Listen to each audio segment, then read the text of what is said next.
her Lifetime movie America premieres Saturday, February 28th at 9 p.m. And the best of the first season of The Rosie O'Donnell Show is out now on DVD, so go get it. So do you miss doing your talk show? I do miss it, and I miss the crew and the cast, you know, it's not really a cast, I guess, but the staff. You were the cast. I guess. But, you know, when I see, like, John, your executive producer, Yes. and Kenny, our cameraman, every time I do a daytime show, I'm like, oh, there's my people. Yes. I miss the people and knowing, like, they have babies and they get married, and that's what I miss, because there's a great sort of like camaraderie. Right, there's a family feeling. Now, tell me about how you looked on your first show. Like, we're going to take a look at that. Oh, great. There I am. Look at me with the orange hair. What was I thinking? I know. I actually like that, though. You know, I'm doing blazers this season. Actually, Are you? Yes, inspired by you, Rosie. Really? I'm a fashion trendsetter? Who Yes, knew? you are. Well, you know what's so funny? When I did the show, the only thing that I never pay attention to is my clothes and my makeup and hair, like how I look, which is your business. You know, you're good at that. You have the girl gene, you know. I'm missing that gene in some way. And we were working on the show, and they said, we need a fitting to get your clothes. You're I'm like, what? listen, you get me one suit, and you have it made in every color. And now I look back and go, boy, that was bad. But at the time, I didn't think it, you know. I hate fittings like, oh my God, You my do? stylist is up. Oh, I cannot stand them. We made this bust of me so like they can fit on that,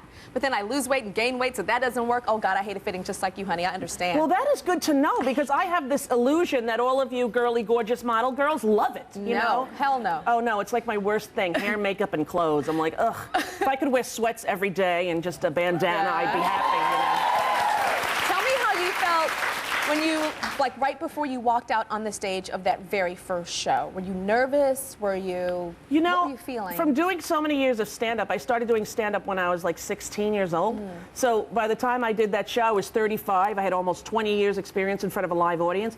That's a lot to fall back on. So I was a little bit nervous, but I played to the crowd. We had a crowd about this size, 177 seats, and it was like being in a comedy club. So I sort of just played to the crowd here, and then, you know, not really realizing it was going to millions of homes. Yeah, and I forget that all the time. yes, I did All too. the time. I think I'm just talking to y'all. Right, just whatever, say whatever you, right. And then, you know, my life sort of changed dramatically in a week. You know, it was like I went from sort of being known and doing movies to where I would be in the mall and people would go, is that Rosie O'Donnell? You know, to being in the mall like, Rosie! You know, I was like, hey, why are you screaming? You know, and I remember being at a restaurant with some friends who were all big famous movie stars, and you know, people would come over to me and tap me and go, can you believe you're having dinner with Tom Hanks? And I'm like, I know, it's hard to believe, get the hell out of here. You know, I'm like the easy pass. You know, people think, oh, there's Rosie, I'll get in there, you know. Who's the most famous person in your cell phone? Madonna. Madonna? Madonna. She's the most famous person, period, I think. She is, right? You guys hang out and stuff? Yeah, you know, she's just moved back to New York with her kids, and so that's great, so we'll get to be able to hang out more. So we have funny. kids the same age. Same you know? age. I feel like Madonna's not real. Really? I feel like she's this, like... icon. Yeah. I feel like she doesn't go to the bathroom. She does. I feel like she goes to the bathroom. I've seen her poop, not in the bathroom, but she's gone into the bathroom. No, when I was doing VH1 as a VJ, I remember that Bernhardt was very friendly with her, and I remember thinking to myself, how could you be friends with Madonna? It's like being friends with Elvis. How do you connect to her? Exactly. What do you say, you know? And then when I got League of Their Own, Penny called me in and said, Rosie, tomorrow you're gonna meet Madonna. If she likes you, she'll do the movie, try to be funny. And then I had diarrhea all night because I thought, oh God, how do you connect to her? But I had just seen Truth or Dare, and I love that movie. I did too. And she was the first woman that I met who had a similar situation to me. My mom died when I was a kid, as did hers, and I'm named after my mother, as is she. Wow. And so I don't know anyone else who's gone to their mother's grave and seen their own name. Oh, and so, Rosie, you just gave me goosebumps yes, just now. so when I watched that movie, which was 2 days before Penny had said that to me, when she walked in, I said, listen, I saw your movie, and my mom died, I'm named after her, and I totally get it. And right away, we were like sisters, you know? And so she's great, and she's a lot like a big sister that, you know, when I started having my hormone things, I'm like, what the hell is going on, send? You know? And then she's like, get the cream, send, you know? Does she talk like that talk that she does in public to you? Does she say, Rosie, come over the house and our children can have a play date? No, that sounds like Eartha Kitt right there. Catwoman, perfect. No, she doesn't really, you know? I think that when you're in the public eye to the level that she is, like that kind of stardom is like once a decade or once a generation. Yeah, it is. I think that it was interesting for me to do my first film with her because I got a taste of what it was like. It was almost like, you know, God saying, if you are successful, this is what will happen, and get ready, because, you know, I'd be in the elevator with her. We were doing that movie. She had black hair for the movie, and people would say right to her face, you know, I like your hair better blonde. Yeah. And I would be like, what the hell's going on? How dare you? You know? How dare you? What's the rudest thing somebody has said to you in public? Somebody has said to me, I don't want to insult you, but you look like Rosie O'Donnell. No. I'm like, that's a double insult because of her! Now, one of your trademarks on your show, you actually were like the godmama of giving away free things to the audience. Yeah. Like a lot of people don't know that you're the one that started that. How did that come to be? Because well, you know, I think and they're like, yeah, she did that.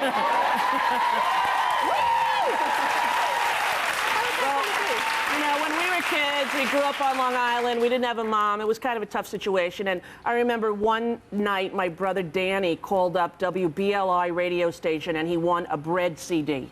Remember that group, Bread? You're too young. I have no idea I what you're found talking a about. diary underneath the tree. Remember this song? No. Okay, well, it's an old, from the early 70s. Okay. And he won this thing, and we could not believe it. And we all got in the car and went to the radio station to pick up the record. And I remember thinking, oh, my God, to win a record, you know? So then I got on my show, and I said to the Warner Brothers, the people who do your show, I said, well, I'd like to give away free stuff. They were like, what do you mean? I'm like, I don't know, can we have T-shirts or... And so it started off small, and then it all got kicked off with Elmo, Tickle Me Elmo. My son was a newborn, he was almost a year, actually, and I got one at home in the store. I bought it, and he loved it. He would make it laugh, and he would lay on top of it and then laugh as it was jiggling him. And so I talked about it, and then they started selling. And then Fisher-Price called up and said, I can't believe you keep talking about it. We're going to give you $5 for each one sold. Or so I went, this is a great way to make money for charity. So whenever we would hold up something and it was something that I liked to give away, we would insist that they give an equal amount to some charity in the country. And it was a wonderful way to muscle people into giving. So it was Tickle Me Elmo. Now what are you into? Now I'm into a new toy called the Monies. Have you heard of this? I have not heard of a money. Okay, there's a company called Kid Robot, and it's this guy who was a child hacker when he was 16. He went to college. He's a genius. He's in his 40s. And my agent gave me this doll for Christmas. It's a white doll. It comes just this shape, pure white. And it comes with a marker. And then you can design it any way you want. It's $10, and in the box also is an accessory. So like Cracker Jacks, when you open up, you don't know what you're going to get. Yeah. You could get a cell phone, you could get a hat, you could get shoes for him, and you draw it any way you want. Well, I became obsessed at Christmas. I probably have done 200 of these things. I drew this one on the way here in the car. No kidding. Wait, you drew all that on there? Yeah, I drew it, and then I signed it on the bottom. Dang, Rosie, you're very talented. Oh, thank you, Tyra. I have a lot of time to color. No, That's look what at it is. that. No, Rosie, that looks like a computer did it. You know, Really? like it looks like No, that's me in the car with a Sharpie, like this, you know. And so then my friends said, well, why don't you sell them? I was like, where? So I went on this website, Etsy, and I put it up, and we're selling them for like $2.50 each. And all the money goes to the new school that I just opened here in New York to help kids, underprivileged kids, study musical theater and learn about life and love. And so it's a great, great toy. And I met the owner guy, and I said, I think this is the best toy because, you know, with your kids today, everybody's online, right? Everybody's, you know, distracted by videos and DVDs, and what every parent wants is to connect to their kids, especially to get them through the hard years. And you buy one of these, it's $10. You get two for $20. Sit down at your table, give one to your kid, and you start doing one, I guarantee 2 hours of communication. And at the end, you know, you end up talking about what you're doing. They tell you a little bit what's going on in school. I think this is the best parenting toy that's out on the market now. And you're going to give it to them? Oh, why not? You can all take one of them home. Here, that's for you. Thank you. I have one. Rosie gave me this one. I'm not putting it on eBay. All right. Now, Rosie, also your new DVD of your show. Yes. Of all the best of the Rosie O'Donnell show. Right. What happened was, you know, people were saying, why don't you do a best of? And since it was live, it was hard. Like, I don't really remember. You know, a lot of shows are in reruns, but ours was never able to rerun because it was live, and there were some issues with clearances and whatnot. But Warner Brothers got together, and they picked the best of, and they sat me down in a studio, and they had a screen behind me, and they just played random clips. and had me talk about it. And it was very, very wild to see yourself, you know, 10 years later or 10 years earlier, talking about what was real and important to you then. And I like, it was the first time I'd seen it. Because you have to remember, a live show, that you never get to watch it. I did it, and then it was gone, and it never repeated. So a lot of them I had never seen. I've never seen. Yeah. And you have something special for the audience as well with Oh, that. we have one of those, too, for you. There you go.